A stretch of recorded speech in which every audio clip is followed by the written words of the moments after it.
What is up, guys? This is Jake, and welcome to episode number 8 of the Warcry Games podcast. Joining me today, we got Brandon. Welcome back. Yo, what up? Then John, how are you doing, man? I'm doing fine. Apparently, this extra hour allows me to look better. Yeah, man. You're looking spiffy. We started an hour Appreciate later, it. so John can Yes. finally shower for once. That's right. That's right. The So I'm first not time looking in 8 weeks he's showered. It's Oh, a miracle. Well, 12 weeks, but I mean, who's counting? Who's counting? But let's go through a rundown of our topics for the episode. Starting things off, we're going to do our normal by talking about what games we've been playing this week. And since we skipped last week, I think we all got a pretty good amount to talk about. I know I got like 7 games that I'm ready to bring to the table this time. Wow. It's a lot. I'll be quick. Yeah. I'll try to rapid fire them myself. But then we're going to move on to the best bit. We're going to go over the best of something in a video game. And after that, we're going to talk about next-gen consoles and then move on to the Warcry, where we introduce a topic that is designed to spark debate between us. And then if we have time, which I think we will, we're going to go over the Nintendo sales, like kind of a segment that we added on at the last minute. There's sales going on with Nintendo through the 16th of January, so hop on that with our recommendations. But let's start things off with our usual routine. What games we've been playing? Who wants to start? I can start. I'll be quick. You do, Yeah, man? I'll let Brandon start. I'll be quick. So I have a few, but I'll only talk about 2. I had buddies staying over for New Year's, so we kind of played a bunch of multiplayer games. So we played like Jackbox Party. They wanted to check out Dead Cells, which was fun. All games I've played before. Dude, real a game I quick, will mention. on Say it that, again? at least let everybody know that you just built a beastly PC. Oh, yeah. So, Oh, did you finish Well, that? I'll get to that. Okay, okay. That's the boy. game I'm going to talk about. okay. Oh, boy. The one Switch game I was just gonna shout out because I love this game. I've played it before. It is Snipper Clips. It is a beautiful multiplayer game. Yeah, I've heard of that. It launched. Yep, it launched with the Switch. And the reason I'm bringing it up because again, like I said, I had buddies staying with me, and this is a perfect game for people who just want to do a small, cute co-op experience, and maybe they don't want to super invest themselves thousands of hours. Now, what it is, it's a puzzle game. Technically, you can play it single player, but I've always found it's a lot more fun multiplayer and cooperative with 2 controllers. And you're these 2 really cute cutout characters. And you can actually overlap on top of each other as a 2D plane, and you can cut out shapes from the other person. So they kind of look like 2 squares, and then if one person goes overlapping over the other person, you click a button, then you cut out that shape from the other person. And then you use those cutout shapes to complete different pictures. To one that they loved was doing getting a basketball in a basket. So a basketball drops, and obviously you can't really catch it as a square, so your buddy needs to turn you into a scoop so you can scoop up the ball and then put it in the basket. Really, really clever puzzles, Yeah. and we played probably an hour of it, and they were just loving every second of it. So that is a game I definitely recommend. Really easy to pick up for people who are not really into video games as well. Really approachable. Love playing this with friends who come visit. Now, the game I am going to talk about a lot of time, or not a lot of time, but more time. As Jake mentioned, I got some parts for the holidays for my brand new computer. Some parts, he says. Oh, boy. Some parts. So we're rocking parts. a GTX 280 Super. Oh, my God. We're rocking Yeah. i7 97000K. Oh. And we're rocking a brand new motherboard and 32 gigs of RAM. The K series is the unlocked version, so you can overclock your CPU. I've tried to play around with it. Honestly, dude, none of the games I've played have maxed the CPU. So I was like, all right, I don't really need to overclock right now. I was just kind of playing around with Witcher 3 looks great, Resident Evil 2 looks great. Now the game I bought purposely to launch my new computer was Red Dead Redemption 2. Yeah. Nice. Now, Yeah. I think I've teased this in a previous podcast that I wanted to play this game. I've played the original Red Dead Redemption on PS3, and I don't have a PS4 or an Xbox One, so I didn't get to play Red Dead Redemption 2 before now. I looked on Steam. I think I put about 12 hours in at this point. I'm in Chapter 2. This is the ultimate cowboy simulator. Let me just throw that out there. For those who have not played this game, it is made by Rockstar Games, the developers of Grand Theft Auto. And so it has that beautiful open world design where you can really go do anything. And there's so many different things to do in this world. Hunting, treasure maps, poker, five-finger fillet, rounding up... Five-finger fillet, what? Yeah, where you could take the knives and you're stabbing between your hands. Oh, your okay, fingers. okay. All right. So many different quest lines. You can go rob banks. You can go lasso up people, put them on train tracks. Like, it is absolutely everything you would want to do out of a cowboy simulator. I am having a blast with it. It obviously looks beautiful on my new rig. Man, yeah. I know when it first launched, there was some issues on the PC side of things. It's been out for, I think, about a month and a half. So I've only had one crash. And I just got back to a checkpoint. It wasn't the end of the world. For 12 hours, I'd say, for a Red Dead open world game, it's pretty good so far. What I can say so far, very impressed with the attention to detail and the story beats. This is a game where they spared no expense on the production values. Voice acting is so good in this game. As is normal with Rockstar. Yep. Yeah, I mean, no surprise if you've played Grand Theft Auto games. Yeah. Arthur Morgan, the main protagonist, is so well acted. I mean, he is the embodiment of what you want a cowboy to be. He's kind of grizzled, but what's great is you can really play him how you want, right? So you get these scenarios where it's like, all right, do you want to be an asshole? Do you want to save this person? You'll be riding your horse. Yeah, you'll be riding your horse down the side of the road, and then you see this woman like, help! Like, my horse fell on top of me. Like, you could stop and save her and take her back to town. Or you could rob her and take her things. Yeah. Like, what are you going to do, right? And it's really great how many scenarios they just naturally set up in the world. There's a lot of those like little events where you just wandering the world. There's a woman looking for dinosaur bones. You can stop and talk to her. A bunch of people playing. I honestly, I love poker, so I think I played poker for like 2.5 hours. I just sat there and I literally cleared out the entire table. There was like 6 guys around me when I started, and I got all of their money. I was like, all right, this is the real poker simulator. This is why we play this game. I'm surprised we never played poker, dude. Because I like poker too. Oh, I know. Oh, yeah, we should. Hey, virtual poker. Yeah. We all gotta hop on Red Dead and we're just playing poker. Nothing else. Well, I was gonna say, aren't you? When you come visit, we should all just get together and poker. Yeah, man. Right doing it. Lock it in. Brandon will probably clear us all out though. Yeah. I mean, I don't know if that good, but anyways, but again, from everything I've played so far, I'm really loving it, really enjoying it.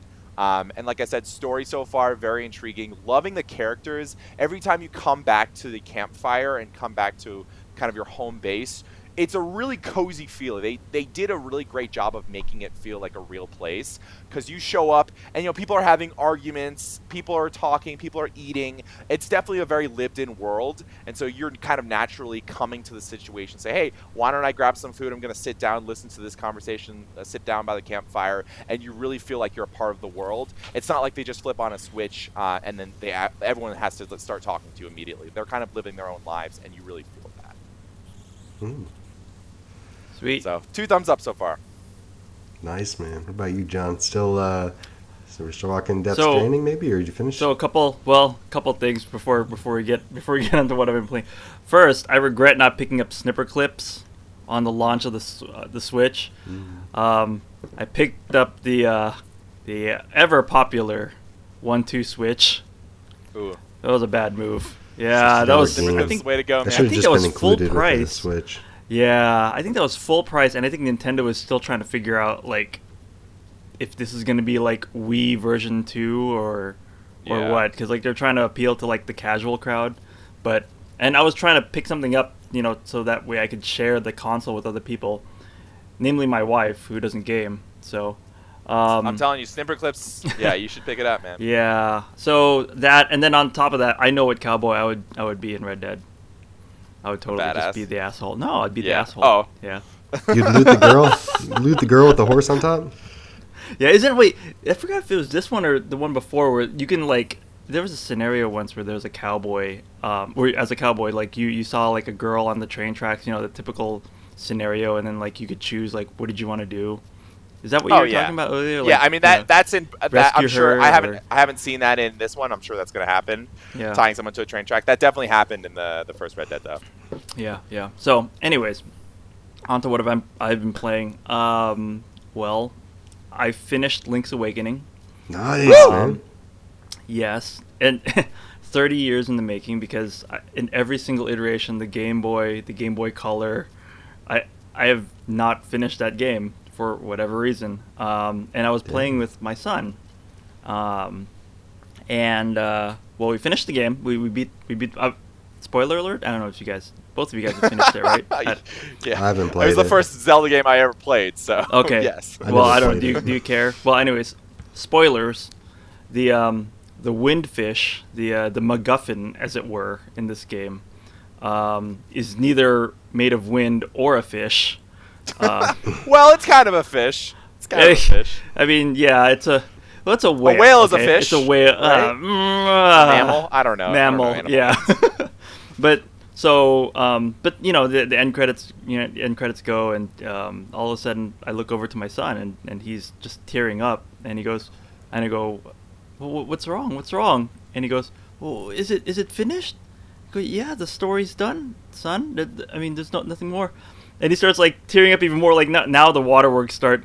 So there's no more Zelda. Oh. And I go, well, we'll still play Zelda, but like we can still come back to it. But right now the story's done. Link's adventure is finished. I mean, we can come back and do more adventures. And then he just lost it after that point. Wow. Like I mean, it's an emotional ending, dude. It's an emotional ending. Well, I think in his mind, like he thought we were never gonna see Zelda ever again. Yeah. But he was like R.I.P. really attracted to like the tilted shift toy box kind of like graphics and whatnot. Aesthetic, yeah. So when he realized he may not be seeing this game for a while, I think that's what got him all emotional. So there's that. Dramatic. As usual, I'm leveling up Call of Duty. There was a new patch out.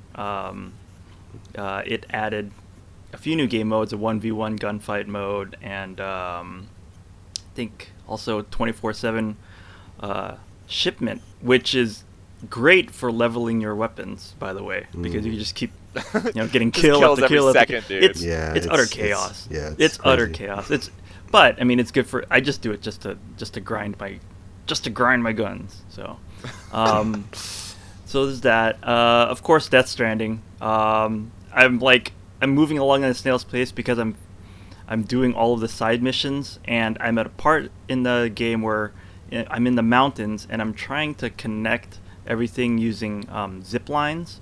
But there's something called chiral bandwidth, which basically is like an in-game mechanic to prevent the game from breaking. So to prevent you from like building like an infinite number of like structures and stuff like that. So I've reached my bandwidth or my bandwidth cap, as it were. So the game's not letting me build any more zip lines to go between the areas. So I'm kind of like, I'm bummed out about Play that. too much, dude. Yeah, The game's man. trying to I tell you know. something. Yeah, well, I mean, you can always expand your bandwidth by like doing deliveries for people and whatnot. But this particular region in the game is like really difficult because there's a lot of unequal terrain, and so zip lines, for those that don't know, it's essentially like a fast travel option.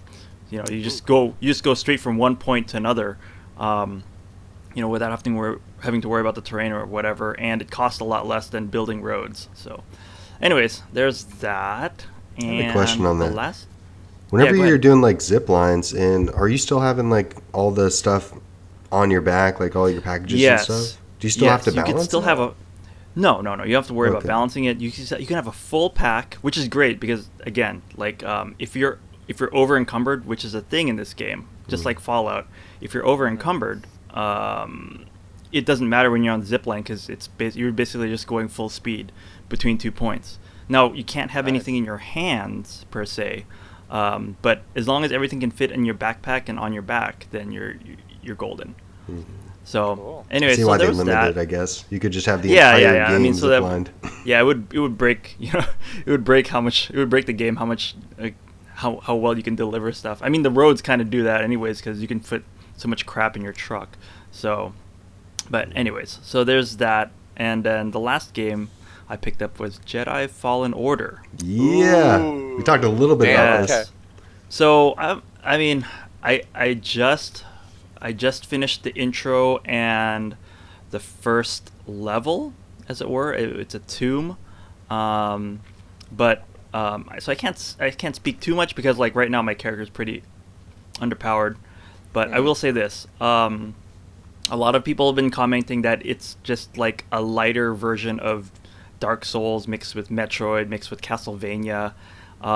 that's all true. Because Nice. there's a lot Nice. of Dark Souls elements in it where you have. I mean, you're pretty squishy as a character, so it Yeah. doesn't take a lot of hits for you to go down. There's like, so even like the smallest rats enemies can like pretty much take you down if you're just being careless and just waving your white lightsaber around and not actually like dodging properly. So there's that aspect, and then there's the aspect of exploration and whatnot. There's lots of times in levels where you can see where you can go later, but obviously because you don't have the particular force power Yeah. or Metroidvania. yeah, it's very Metroidvania in that respect, but it's not like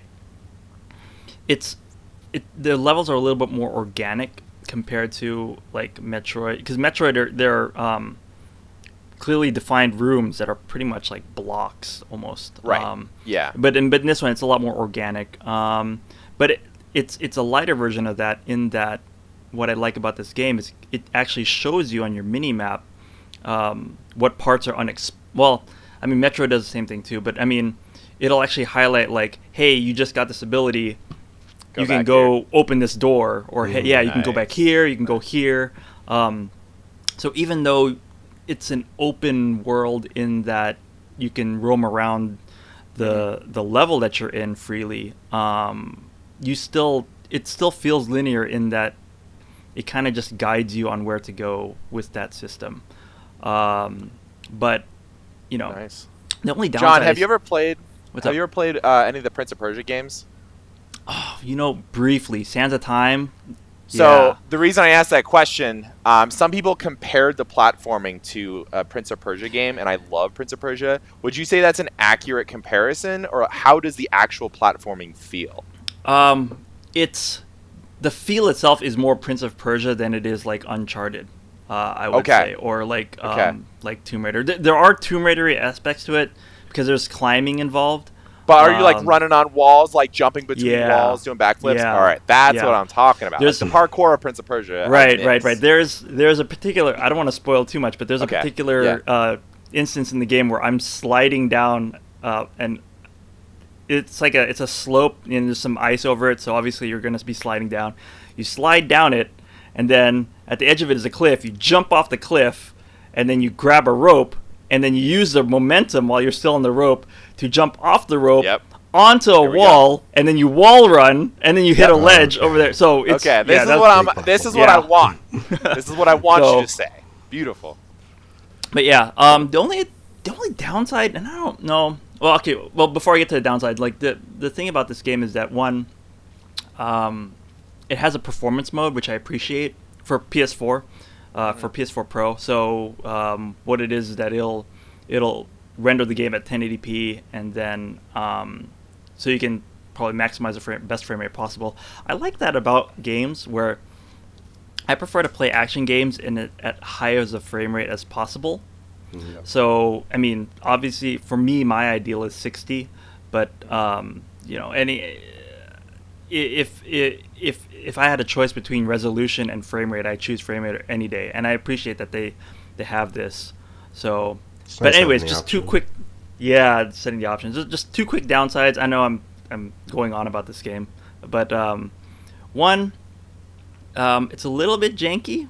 I can see that the powers at the House of Mouse kind of wanted EA and Respawn to push this game out sooner. There's a little bit of jankiness in areas that I think that, like animations could be cleaned up, and it could use like a month more or two of polish. And the other thing too is EA guys. They have their hands in everything. There was an option in the settings menu where it said that it would like share gameplay data to EA, basically without you knowing, but it was on by default. And if I hadn't have checked the options menu, I would have played the game like with the game unknowingly just sending all this crap about. Now, granted, it's probably not anything like personally identifiable or useful, but still, like I thought it was super shady of EA to just like leave that crap on by default. I mean, they do that for a lot of those like Battlefield games. Like they'll find. Yeah, if this is the first time you're realizing that, you've probably sent a ton of info. Yeah, dude. Yeah, game developers have been doing that for years. Like I've seen kind of behind the scenes, like what they do with that. yeah. So, but anyways, but yeah, that's what I've been playing. I got 7. I'm just going to rapid fire most of them. 7. So the first 2, I actually beat Astral Chain. That one's done. So finally finished that game. 39 episodes on my Let's Play channel. But I'm a big fan of the anime aesthetic. Really, really liked it. Love the music. Love the combat style. I like the world building. I really do hope they create a sequel to it. I started some of the post-game missions, File 12, where Olive, goes in and says, hey, we got more missions for you to do. I think I might jump on that from time to time. I only did like 1 or 2, but kind of like, I think Brandon. A lot of them. Yeah. There's like 80. There's 80? Then I don't think I'm doing 80. I'll do some there for fun. But it was good. It was good. I liked it. Fire Emblem Three Houses, finished that game. That was awesome. That was fun. It's not normally my genre. I'm really glad I gave it a chance. So I think I liked the social aspect more than anything. The combat is what it is. The items, equipping, all that kind of stuff. That was just all kind of like secondary to me, which is probably a little bit weird.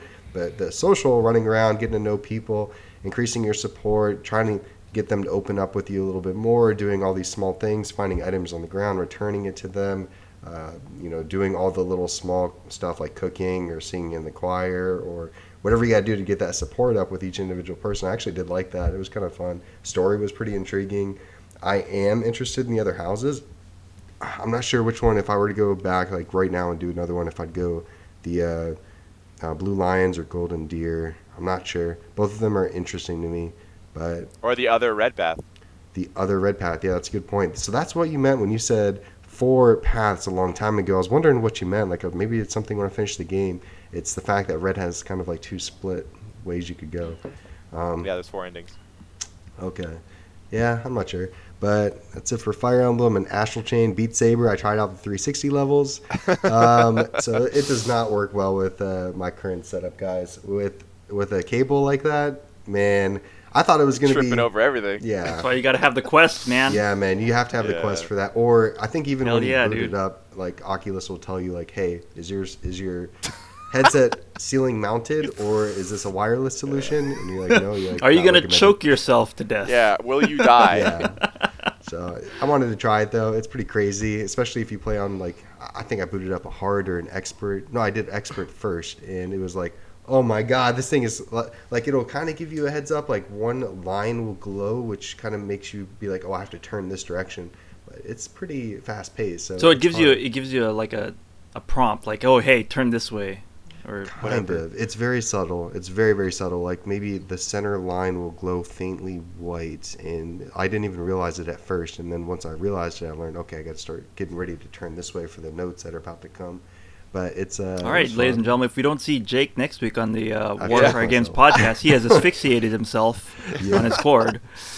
That was fun though. But I also played Shadow of the Colossus, and this is awesome. I'm loving this. Actually. So happy. Yeah, I sent my backlog list over to Brandon. I think I have like what? Professional backlog ranking. Yeah, man, this is a good idea. So basically, I kind of gave him my criteria. I'm like, hey, I want to finish a lot of these games. I want to see about finishing some of the shorter ones first. I want to see about finishing the higher quality ones first. Kind of gave him like the platforms I have, each one on. Long story short, he kind of rack and stacked them. Mine were just jumbled in random order. It's just games that were on my backlog. Put Shadow of the Colossus up under like Astral Chain and Fire Emblem, which I just finished, so I started it. I've already cleared 9 of the 16 Colossi. And damn, dude. Really, really, really good. It's fun. I don't know how the game's going to go. I don't want to spoil anything, but even from the very first one I beat, the very first Colossus I beat, I do feel like an asshole. I do feel like, because the music just starts real somber and like ink pours into you, and then you reset back into a castle, and then you have to go find the next one. And I don't know much about it, but I'm very curious. I'm very curious where this is going. So I really, really. Jake, were you completely blind going into it? Yes. Okay. John, have you played this game too? So yeah, I have. Oh, I played the original on PS2. So, but right. my thing was that with these Colossi, dudes are just minding their own business. So I'm That's like, what it Yeah, feels well, like. we gotta let Jake finish Yeah, it no before we have spoilers, any 'cause sort of I'm- discussion. I'm- Okay, Yeah, no John. super spoilers. blind. Okay. Yeah, But that's why I asked the question. Jake is super blind. Let's let him Okay. finish, and then we'll do a. I will say, I'm glad you're playing the version that you're playing because I had to suffer through I think it was like the teens frame rate of the PS2. Yeah. Like it was a Yeah. slideshow. This is nice. but Remastered version. if Yeah, you- looks PS4 good. looks really good. Right. But from a software I played it, engineering yeah. standpoint, I mean, shit, the way that they were able to just figure out how to do that game. There's a video floating around on YouTube on how they are able to make that happen on the PS2. Insane. So, anyways, sorry. I'll let you Yeah. That's it for that one. So still more to come with that. Maybe by next week I'll have the other 7 Colossus down. Yeah, dude. Dragon Quest XI-S, like 8 Yep, hours yep, into the yep, story. I've loved everything. It's a really, really interesting story. Of course, I like the character design. Akira Toriyama, he's got his fingers in this. I love it. I definitely get Dragon Ball vibes from a lot of the characters. You'll see, like, say, the king looks like Dr. Gero to me. Some of the enemies look like super familiar. The main character, to me, kind of looks like Trunks, just a different palette of hair. My but, boy. Yeah. Yeah.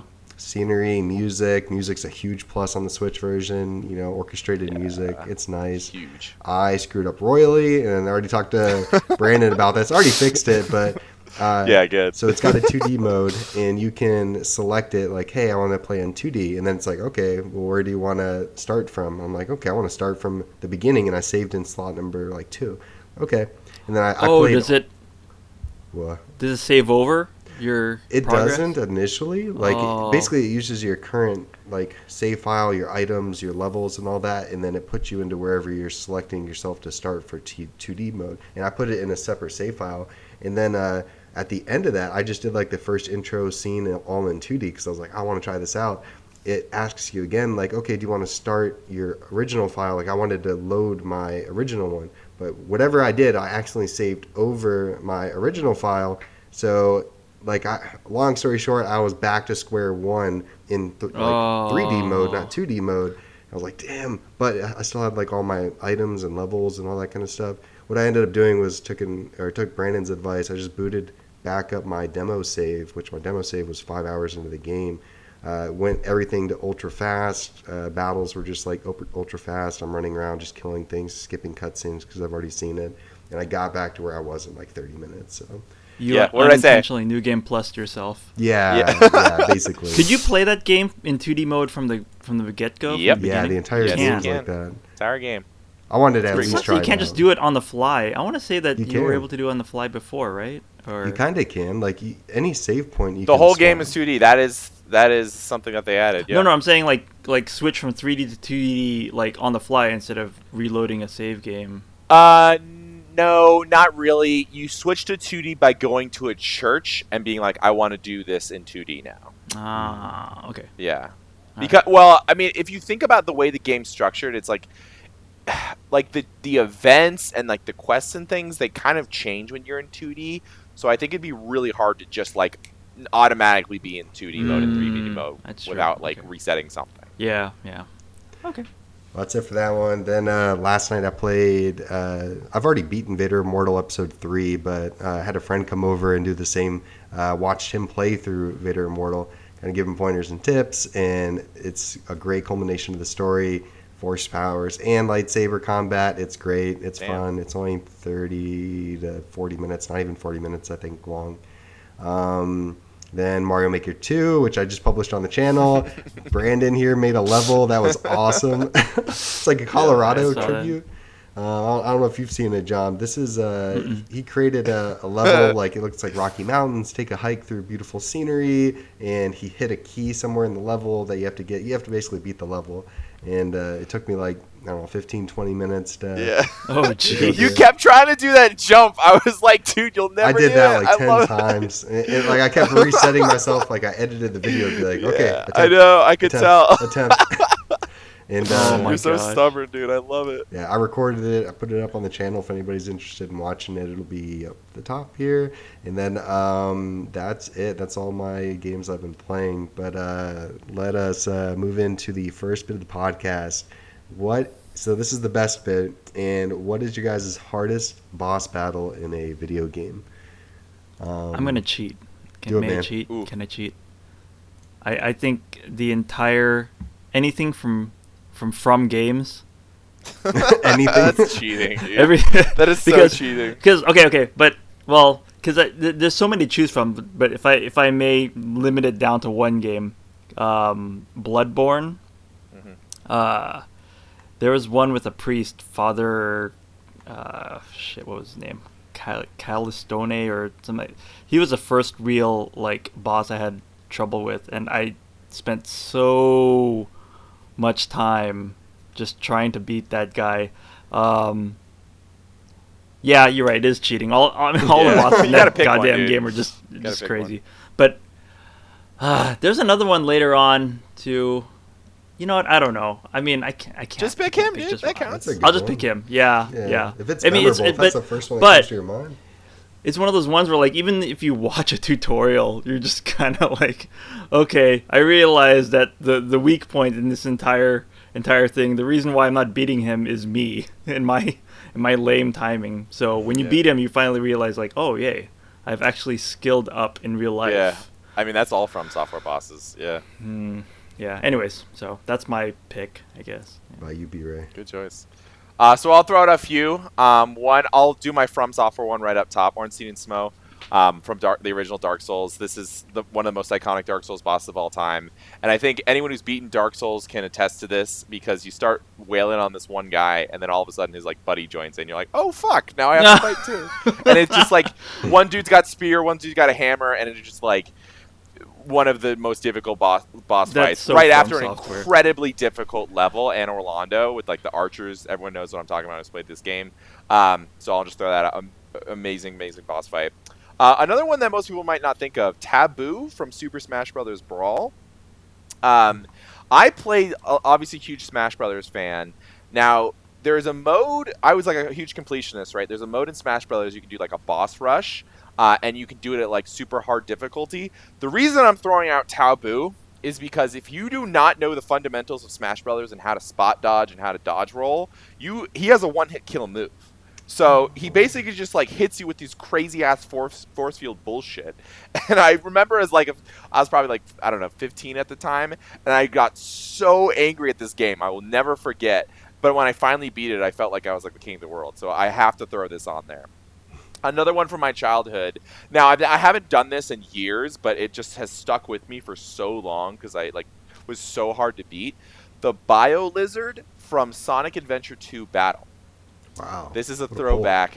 Sonic Adventure 2 originally released for Dreamcast, then ported it for get that GameCube. Game. Was Sonic it as good as Adventure the first games one? I actually like Adventure 2 better than Adventure 1. I think Adventure 2 has aged a little bit better. Adventure 1 is like some weird... They both have weird camera issues. I would argue that 2 does it a little bit better. Although it's divisive because like Big the Cat in 1 sucks, but then like some of the like Knuckles and some of the Tails levels in 2 suck. So it's like kind of a mix. Oh, okay. But the Sonic levels always are awesome. Of course. Bio Lizard is like the one of the final bosses in like the secret ending area.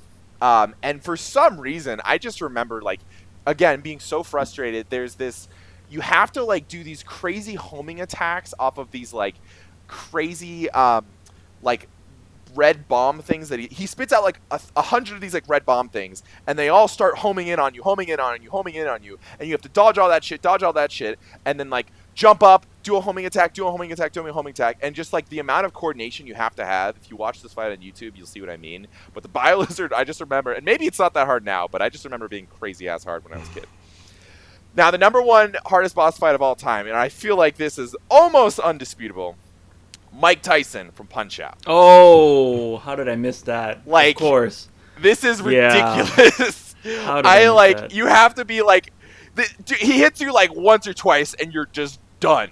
You have to have the most insane reflexes. Like, I don't know how you can argue. Like, maybe there's a game I'm not thinking of, but of all the games I could rack my head, like, the reflex and the timing, the focus you have to beat Mike Tyson, like, to this day, I still haven't done it. And I played Punch-Out with save states. I still couldn't do it. You know, it was just like, you have to be so diligent in terms of like, yep, this split second, because he just knocks you out, no joke, so quickly. Yeah. With save states Yeah, I too. forgot man. about that. That was a good. I That's a probably good could have one. done it if I really put more time into it, but I got to him with save states, and I probably spent like 2 to 3 hours with save states, and I was like, dude, this guy's like ridiculous. There's a video. I think there's a Games Done Quick going on right now, or finished up last week. Yeah. There was I guess there was a couple or something that was playing blindfolded, and they beat Mike Tyson blindfolded. I think they were just using sound cues or what.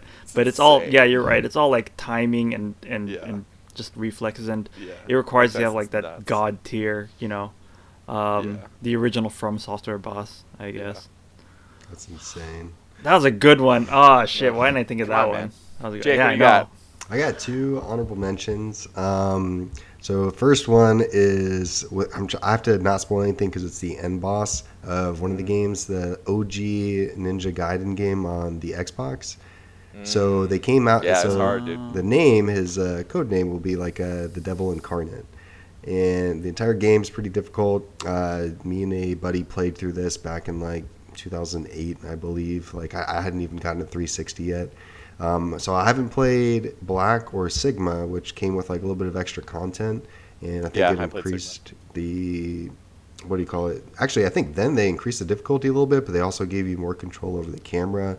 But I just remember being stuck on that guy for a long time. It was one of those where we're passing the controller back and forth between deaths. He can't do it, I can't do it. And finally, one of us, after like a week or 2 of playing, like we finally took him down. Just the whole game was kind of hard. It's one of those like real. You're constantly button mashing. You're constantly trying to dodge. You're constantly trying to get like your attacks in. That was memorable for me. Another one was a recent playthrough. Probably recency bias on this, but you guys remember the single player mode for Titanfall 2 Viper? This guy's flies up in the air. He's got a rail gun. He's got these homing missiles, whatever they're called. And on top is this of the one that, on the ship? Yeah, you're on the ship. Yeah. And then 2 Scorch guys that was pop tough. up. He messed you up fast. Yeah. So you have 2 Scorch guys that are attacking you, and then this guy pops up in the back, and so you have to take out both them and him. And it's on my Let's Play channel. I think maybe, I don't know, 5 deaths, something like that. Like it took me a lot of attempts to try to take him down, and I was like, man, this is pretty difficult. And I remember looking online later on, and a lot of other people were complaining about it as well. I'm like, okay, so it wasn't just me. But my number 1 is going to be Queen Sigrun in God of War. And I know I've talked about this previously on the podcast, but nothing I've played that I can ever remember has ever come close to this. It's like an optional boss, and I know I tried at least 50 times. It took a long time. A lot of, so I've tried these 7-8 times. I'm putting the game down, powering off my PS4. I'm doing something else. Tomorrow, come back, try it again. Like watching that little bar. There's the health bar at the top. It went from here to like there. And then the next one maybe to like there. And then the next one to like there. Dude. And I was so like focused on trying to get that thing done. And it was like one of those moments in gaming, kind of like what you mentioned, where like you finally do it, and it was like one of the most significant things in gaming. I was like, man, like sweating, fingers are like soaked. And I'm like, anybody who's played against this, like they'll know, unless you go to like whatever the easiest mode is or something. Which the main campaign did that to me, dude. The main campaign had moments, but if you've not faced off against the optional end boss, John, you should go give it a try. I've seen videos of that, and I'm like, okay, I think I'm good closing the game with just the main campaign, because I started doing I started doing all the optional stuff, and dude, it was just like, I think what was it? Difficult. Well, anyways, just some of the crap in there is crazy. But that's it for the best bit segment. Let's transition into our next segment. This is going to be Dreams of Next Gen. Are you guys picking up a next gen system this year? And if you are or aren't, what would be the title or franchise that would make it an actual day one purchase for you? Who's starting? I'll do it. Jake, why don't you start? Yeah. So right off the bat, right now, with what I know about next gen that's coming out holiday 2020, there's nothing that's going to make me pick up either console. Maybe E3 will change that, but like, I'm real big into like say Fable. That'd be really really cool if they launched that with Xbox One. But I've talked with Brandon about this on the side. More than likely, that's going to be Xbox Play Anywhere. If I can play that on PC, why am I going to drop say $500 on this next console? If they make it exclusive to it, which actually they just announced that they're not making no exclusives for the first year after launch. So honestly, for Xbox, no. PlayStation, if they do Horizon Zero Dawn 2, I think I will pick it up day one because I really, really liked Horizon Zero Dawn. Maybe. That's like a real, like I'll be on the fence really, really hard for that if that one comes out. God of War 2, instant buy. So that one I know for sure if that comes out. I'm sure there's going to be a sequel to Spider-Man. I don't think that'd be a system seller for me, but it's something I'm definitely going to play whenever it comes out. And that's it. What about either of you guys? So, I'm the same way on the Xbox side of the things. Now, PlayStation 5, I'm going to say yes, but for a different reason. So I think I've mentioned before, I didn't have a PlayStation 4 this generation. And I think it was last year where I was like, damn, there's too many games at this point. I need to get a PS4. I think God of War, Bloodborne, Spider-Man, all these games that are just like frequently ranked as some of the greatest games of all time. And so the fact that they've basically confirmed that this console is going to be backwards compatible. They've said in press releases that Spider-Man is going to be like 10 times faster in terms of loading and things like that. At least to the floor. Right.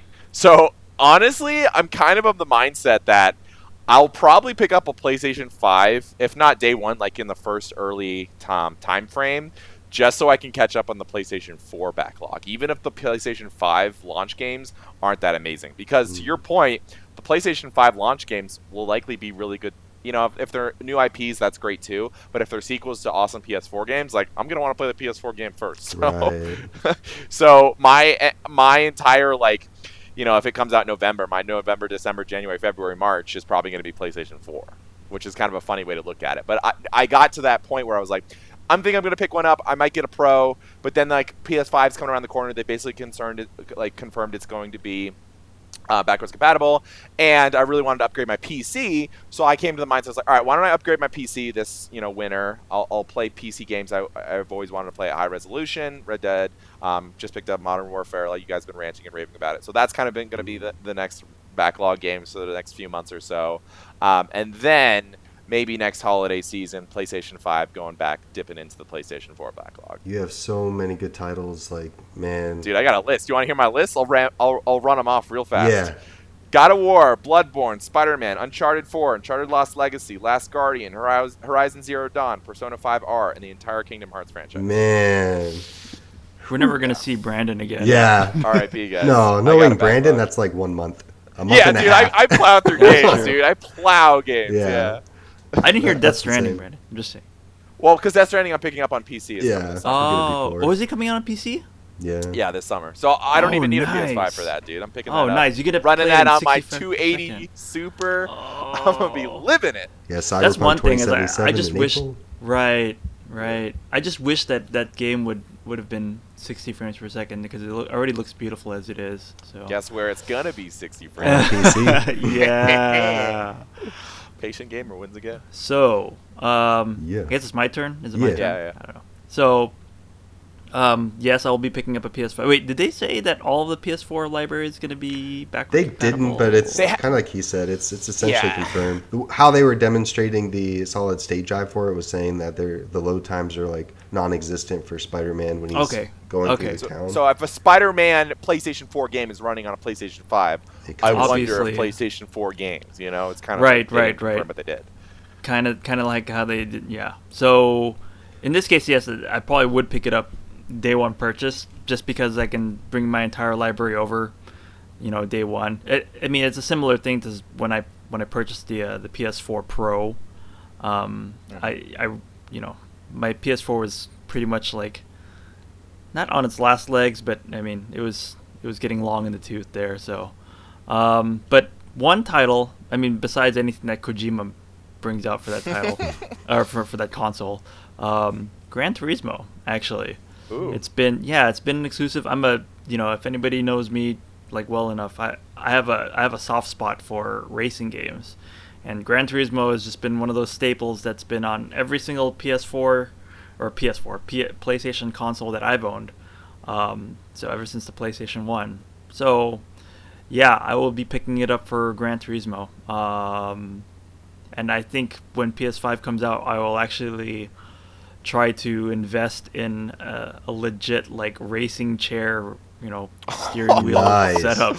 Yo, talk about balling out. I've always dreamed about having something like that kind of setup.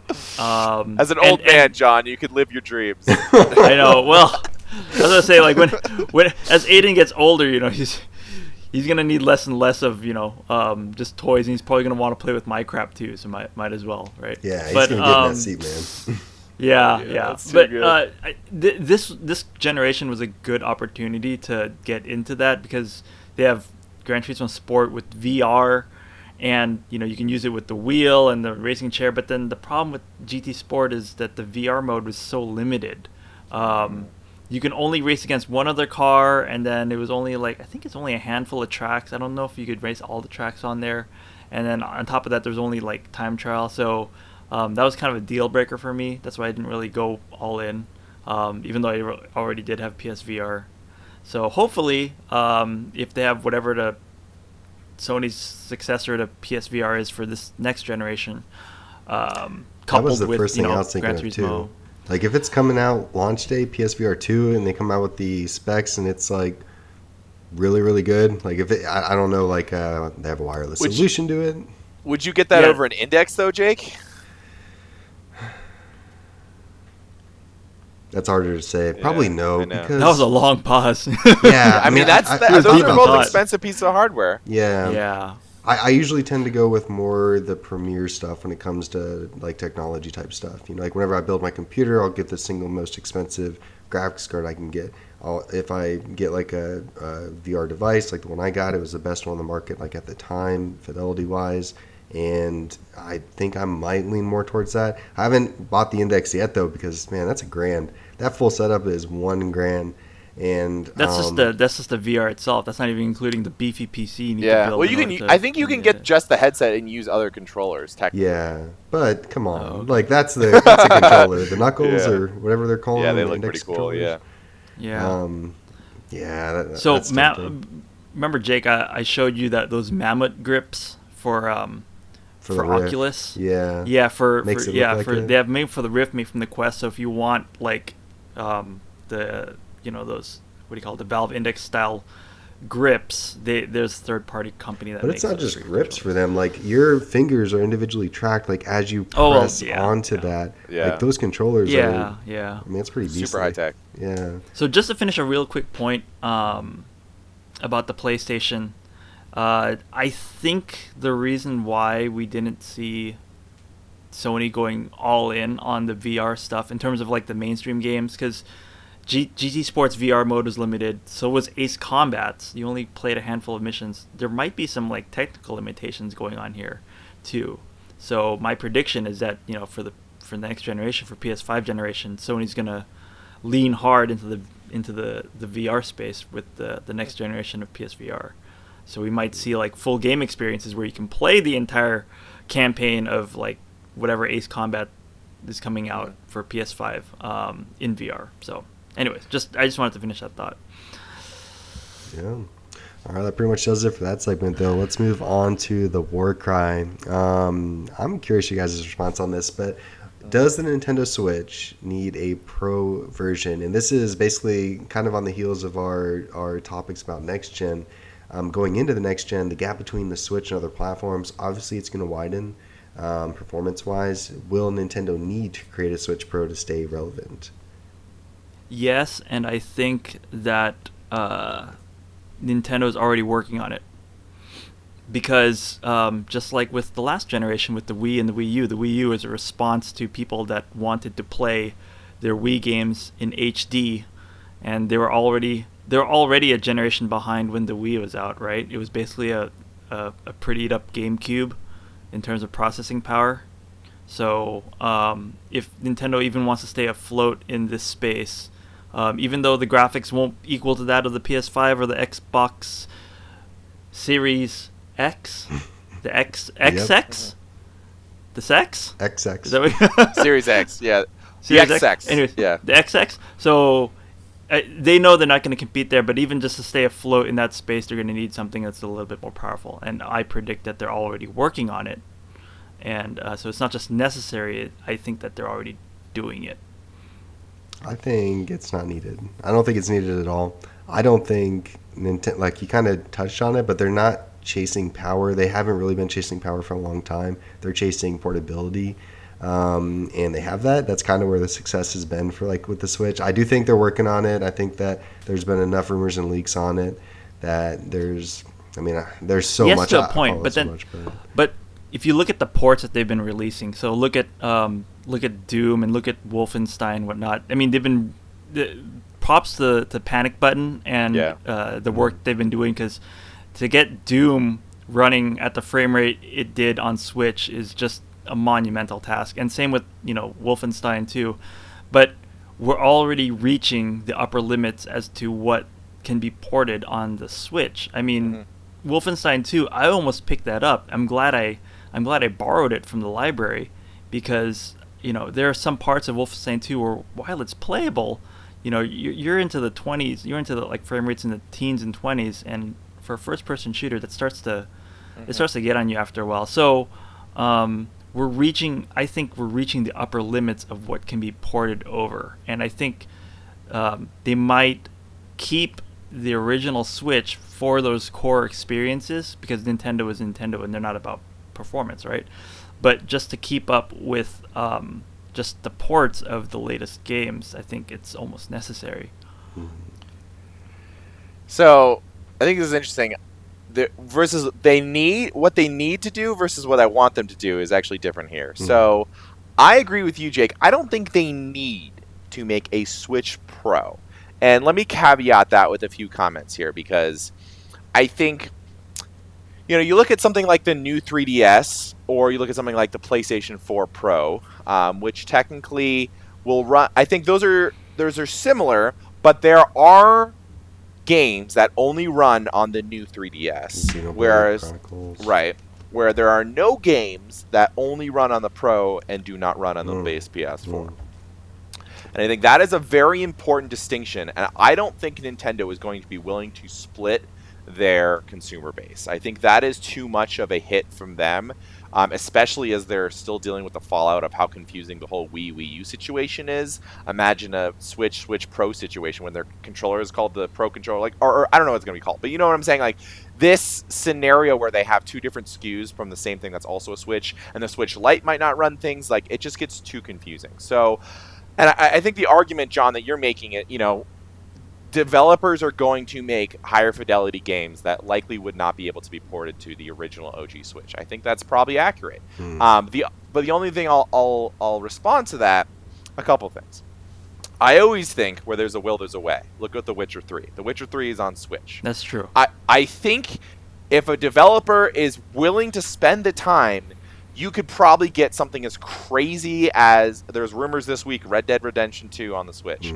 I think it would look like a piece of garbage, and the graphics would probably be way downscaled, and there might be hitches, and it might not be the best way to play that game, but there's probably a way to get it on a cart to make it playable, and people will buy it. And that is kind of the argument that a lot of people have with like The Witcher 3. Like, it's not the best way to play that game, but if you do not own another console and you didn't pay $1,000 for a nice high-end PC, you can still play The Witcher 3. That has always been the argument for the Switch crowd for those types of ports. And plus, it's portable. Like you can bring it on the go. That is a huge win for a lot of people. The other thing I'll say is the Switch is seeing a lot of success this generation from indie developers, and a lot of those indie games are not high fidelity, right? Like Cuphead, you don't need a crazy graphics card to run. Like, it looks beautiful, but I mean, it's not like the most high-end graphics.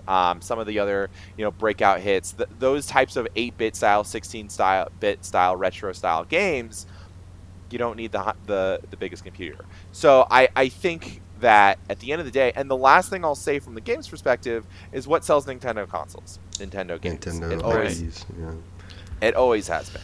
So I really think Nintendo the risk that they would run by splitting their user base or making a Switch 2 or something like that would be so much higher than, just keeping everyone on the same console, or if they do something, doing it similar to like a Switch Pro. I think, now here's what I want, like this other side of that coin. I would love for them to do a PlayStation 4 style Switch Pro that runs games a little bit faster.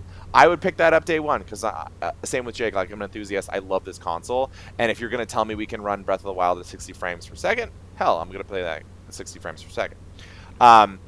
I think that's realistic, but again, the question is, do they need to do it? No, I don't think they need to do that. Yeah, I kind of want one like that. It's docked only, like you just plug it into your computer or plug it into your TV. I don't think they would do docked only. That's too far. Like, I think they did Switch Lite because Nintendo is king of handhelds, but the whole premise of the Switch is you can switch, right? Right. That just seems too crazy to me that they would completely abandon the entire core concept of a console. That would be Nintendo, man. You never know. The market even king further. Of left field. So here's the thing about that. So if I understand your argument correctly, B-Ray, so Nintendo has kind of been burned by the past as to like with splitting the market with like for example, with the 3DS. Oh my gosh, new 3DS, yeah. Because Yeah, who's going to develop? If you're a developer, why would you develop for an incredibly small portion of the 3DS family versus the entire 3DS family? So I guess I'm willing to shift my argument then a little bit, but I will say though that there still is a precedent set with the new 3DS. Sure. So I can see it either way now. I mean, I see what you're saying. I see your point, but if they do either way, I wouldn't be surprised. Say again? Yeah, that's my argument. Yeah. You might have learned from it, like learned that, like, okay, it's not a good idea to split your user base, and it's not a good idea to screw up the marketing, like with the Wii U. Like, hopefully they kind of learned from the past. Like, yeah, there's only a handful of games. The only one I know is Xenoblade Chronicles on the 3DS, but I'm sure there's a few. Yeah, that's a good point. Well, I'm sure they definitely learned from their naming conventions, because when I saw like new 3DS, I'm like, get that oh, out of okay. Yeah, there was a whole like 5-6 years where everything they named like made no sense. Yeah. Wii U, new 3DS, like, come on. I need to get back into this thing though.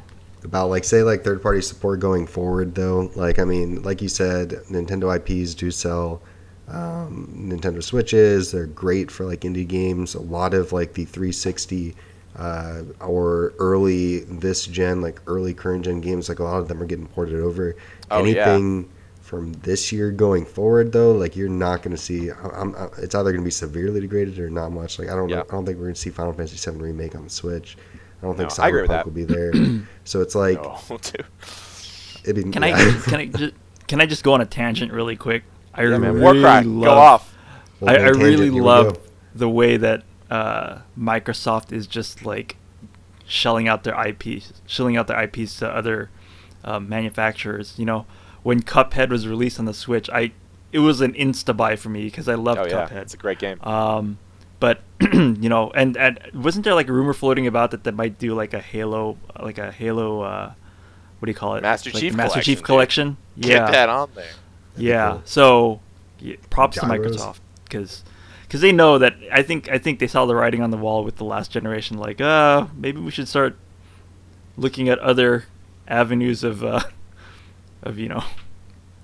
money making. Yeah. But anyways, sorry. That does it for the Warcry, guys. Let's move on to the next segment, and I got a couple of games for this, but Nintendo is having a sale right now until the 16th. Big sale going up on the eShop right now. They got some first-party games. Do you guys have any recommendations? I saw 2 or 3, and I think I have a list up here. But yes. So normally I don't know because there's sales happening all the time. I don't normally bring up a sale that I think that's newsworthy, but I think what made this newsworthy was the fact that there's Nintendo first-party titles on here. Now, ironically enough, my suggestion is not a Nintendo first-party. I mean, even though there's some great ones on there, Mario Kart and well, actually, it's not first-party, but the Rabbids one, the Rabbids collaboration. Yeah, Mario Rabbids Kingdom Battle. My suggestion or my recommendation is something I already have: Bloodstained. the Castlevania, the what's the Igarashi, Curse the of the Moon, Igavania. or the Well, actually, not both, Yeah. because they're both Yeah. really good. You know, and to those people that say, oh well, it's an inferior port and this and that, there was a patch released. Yeah, Recently. I'm actually waiting. They announced that they're releasing 1.04 for the Switch, which is gonna like basically fix everything. They already God. did 1.03, Yes. but 1.04 is coming in January, so I actually have it top of my backlog, waiting till that comes out. But that's top of my recommendation list for this sale. I'm looking at the website now, and I mean, you know, to John's point, there's a lot of first-party games on, like Mario Kart 8 Deluxe, you know, $42, Splatoon 2, $42, Mario and Sonic at the Olympic Games, $34, Yoshi's Crafted World, $42. So it is kind of rare that they have, like, you know, first-party digital sales. So that's pretty cool to hop onto. But kind of like John, like, for me, the two that I noticed on there that I wanted to bring up to both you guys and anybody else, just because I played them and loved them. Celeste is $10. So you know, if you guys have not played, you know, I know both of you guys have, but if anybody's not played Celeste, that's a steal. $10. That's a great game. It's a real good time, good message, fun platformer. It's not challenging to run on the Switch. You know, it looks beautiful Right, though. those indie games. It's nice. And then there's another one which I've been harping up for a while. I've been going to bat for this for a while, but Child of Light, the Ultimate Edition for $12. It's a great game. I played on the Xbox One. Has a really great story. Everything that is being said in that game is like rhyming. It's like the entire game's a poem, and it's a really, really good time. I won't even get into like the story. It starts off kind of dark and sad, and you kind of have that vibe going through it. It plays like somber music. It's kind of quiet tone. It's like you're playing in a fairy tale world as this little girl, and you're, at least for me, for the Xbox, your right analog stick controls this little fairy thing that floats around. You can engage with it in combat. It was pretty unique. Like, say, it's a type of combat where, like, say everybody's up at the top and everybody's turn is going to come based on where okay, so it's my turn, and now the slider moves, and if this enemy's speed is faster, he moves faster to be his turn next. I don't know if that makes sense. Maybe we'll pop something up here in post, but you can manipulate that using your little fairy thing. You can go send that fairy to an enemy. It's turn-based battle, but send it to the enemy, hover over him, hold it down, and it slows him down. It blinds him so that you can manipulate whose turn's going to go next. So it's stuff like that's kind of cool for you know, kind of like an RPG turn-based mechanic. I don't know. It was a good time. It was a Holy crap! interesting Dragon Ball experience. Fighters is Yeah, discounted to really cheap, $14.99. Yeah, I was gonna throw that out there. Yeah. DLC will eat your Whoa. but Wait, Yeah, does it come with a base DLC? games No, it doesn't. No, but the base game's worth getting if you like Dragon Ball Okay. games. probably not the story. though. Yeah. Yeah. I had to just play push Devil the- May the Cry. story. Yeah, look at that. Yeah, the OG Devil May Cry is worth playing, but it hasn't aged super well. Yeah. I would argue, I mean, it's definitely worth playing because it's like, oh shit, this is a really cool game. But and like you play, I think it's like 8 hours if you like blow through it. 3, 4, and 5 are like the pinnacle of that series for sure. Like 3 Yeah. is amazing, 4 is good, 5 is incredible. Yeah. So Oh, dude, we haven't even mentioned Witcher 3. yeah, I mean, It's down to $42. There's a reason I've I got didn't mention it. some. Yeah, I mean, I got some things on here. I'll shout out the big heavy hitters. Splatoon 2, I gotta give some love. I really love Splatoon. Yes, of course. Oh yeah. Yeah. Yep. The DLC is, I would argue, better than the main campaign. Splatoon Really? 2 Octo expansion. Yep. The The Octo single player expansion? content is better than Splatoon 1 and Splatoon 2 single player. Just really creative in terms of the level design there. Really fun multiplayer. I'll give Witcher 3 a shout out. I mean, obviously it was on my games of the decade. Switch is not the best place to play it, but if you prefer to be portable and you don't have another powerful console, please play Witcher 3. Like, find a way to play it, and that's gonna be your best option. I'll shout out Hyrule Warriors. I'm a huge Zelda fan, and you have to know what you're getting into with this game. It's a Dynasty Warriors style game, which means you're just killing like hundreds and hundreds of enemies. But it's just pure. Muso game. It's just pure Zelda fan service. I enjoyed it. There's so many different characters, especially in this definitive edition. Like crazy shout outs, like they have Marin from Link's Awakening. You're like, Wow. what? Like, how is this a character in this game, right? They just have all these like she's just a dream. just a kidding. dream. Dude, just a dream. So I'll shout that out. Let's see what else. You already called out Fighters. Assassin's Creed Rebel Collection includes Black Flag. If you guys haven't played Assassin's Creed Black Flag, that's one of the best Assassin's Creeds, I would argue.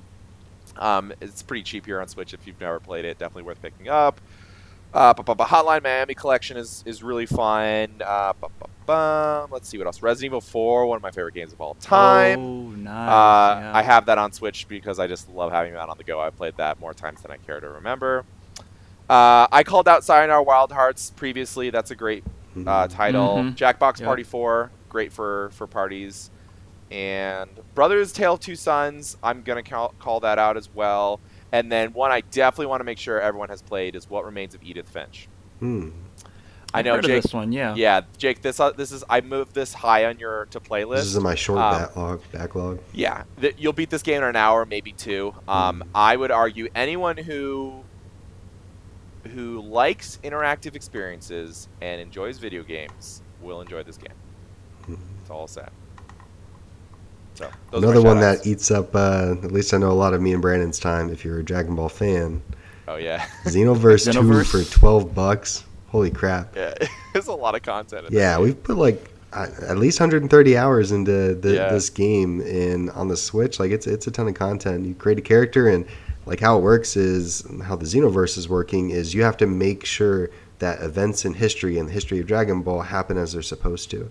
So like the single player modes are like Goku's supposed to defeat Frieza. Everybody knows this, so somebody goes and tries to alter that. Your goal is to go there and make sure that happens. And then there's parallel quests that are real fun to play too, where what if this would have happened, or in this dimension this thing happened, which is different, and then you just play along. Like maybe now you're playing as one of the bad guys, or you're playing against the main cast of characters, or you're just going off on a random, I don't know, feeding Majin Buu looking for candy or something. Anything. It's kind of random, but it's a lot of content. There's a huge roster of characters they can play. They're still adding more, so the DLC, again, well, with anything with this, is just going to keep eating away. Get you ready for Kakarot. Yeah, Kakarot's in a week. You got like, 7 days now for Kakarot. And yeah, I was talking to Brandon about this. I canceled my pre-order for the Giant Collector's Edition. No. I was looking forward to it, man, but I got rubbed the wrong way by the fact they did not put the season pass in. It's a $200 collector's edition. It comes with a cool little statue. It has a steel book, has this art book, like all that I liked, but I just assumed they were going to come with the season pass, and that stuff adds up like on the cost and stuff. The Europe version does have the season pass. Like I found the little picture for it, but they intentionally did not put it for the US version. It's just the standard base game. Like, come on, man, you're paying $200 for this collector's edition. Just throw the season pass in there, throw a code in there for people to. Yeah. So I'll probably just get like the deluxe edition or something. But I'm definitely playing it. It looks super hype. I can't wait to play Jake's that game. the biggest Dragon Ball fan, dude. I love it. I'm looking forward to it. It's going to be in the style of like kind of like Legacy of Goku, 1, 2, 3. It's going to be open world. It's going to be an action RPG, openish world.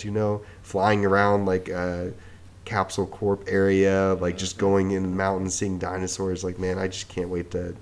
They have Android 8. I think there's like a side mission for him they can do. Yeah, in the early area. Yeah, there's.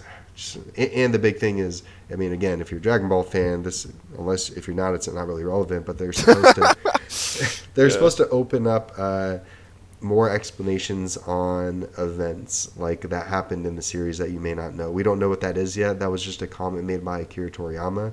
So, what about was it a 7-year time skip from right before the Buu saga? What about when Gohan as a high schooler, dude? Let's dive in. Schooler, more there. Goku Can't wait to be late to class. Yeah, how he learned instant transmission. How did he learn Super Saiyan 3? Like, I don't know what they're gonna add, but anything that they're gonna put in there, like I'm pretty hyped to see. But yeah, I mean that pretty much does it for this podcast, guys. Unless you have any more game recommendations. No, nothing for me. What remains of Edith Finch? Play it. Play it. Oh, John, have you finished Life is Strange yet? No, not yet. no. Not finished the game. No. Okay. But Well, more to next report on the podcast. next podcast. Yeah. Talk more Actually, about next week I got something going on. So in 2 weeks' time. Okay. If I haven't progressed in Life is Strange in 2 weeks' time, then I have no excuse. Yeah, get out of here. You lost your gamer Yeah. credentials. Yeah, I know. Seriously. But thank you guys all for joining us. Thanks, Brandon and John. If you guys are new here, consider subscribing to continue listening to all of our content. Take care. We'll see you. See ya. Later.